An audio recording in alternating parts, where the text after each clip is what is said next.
Host nation of the Euro-2012 football championship, Ukraine is building stadiums and cleaning up to make an impression. But there is a hidden victim. Stray dogs are being removed, killed and burned in a mobile crematorium. And animal rights activists are so angry they want the tournament taken away. And you may find some of the images in Alexei Ryshevsky's report disturbing. UEFA's president Michel Platini was all smiles while inspecting Kiev's new stadium, the ground of the Euro-2012 football championship's final match. But a box of a much smaller size has been delighting the authorities in rural Ukraine. Several months ago, local TV in the town of Lysychansk happily reported a purchase of a $20,000 mobile crematorium for utilizing biological waste, namely the dispensing of dead stray animals. We put this crematorium on wheels and are now able to cover large areas, including neighbouring towns. We had many objections, but they all come to nothing in our fight against bites from stray dogs and the spread of infection. Tens of thousands of stray animals roam the streets of Ukraine's cities. In Lysychansk alone, hundreds of residents are bitten by dogs every year.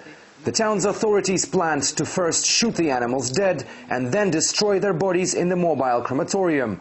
But in reality, it turned into gruesome killings, sparking outrage among the animal protection societies. The locals believe that the dogs are still alive, but we don't have any evidence of what poison is used to kill them, so we cannot say for sure.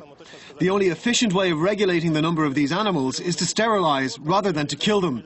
And we won't stop demanding this happens. In Europe, it proved efficient. Over the past few decades, stray animals practically disappeared there. The animal lovers' outcry had a massive response on the internet. An online petition was signed by almost 200,000 people.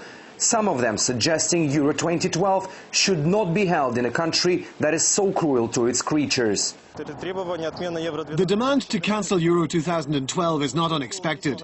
As a rule, letters from citizens don't work. Back in 2010, animal defenders addressed officials and Mr. Platini, who then asked Deputy Prime Minister Kolesnikov to stop this outrage against animals. It's been a year and we haven't seen any results so far.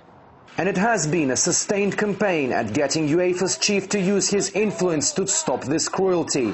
Animal rights groups have been staging loud but small protests against cruelty for 3 years. But the multiplying number of those signing the petition now would alarm European football's governing body.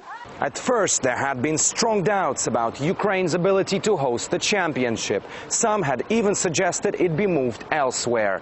Now, with all the new stadiums and airports springing up, it seems there's no going back, even with all the calls to deprive Ukraine of the tournament. But animal rights activists say they will continue putting pressure on the authorities, both in Kiev and at UEFA, to have their voice heard. Alexei Ryshevsky, RT, reporting from Kiev in Ukraine.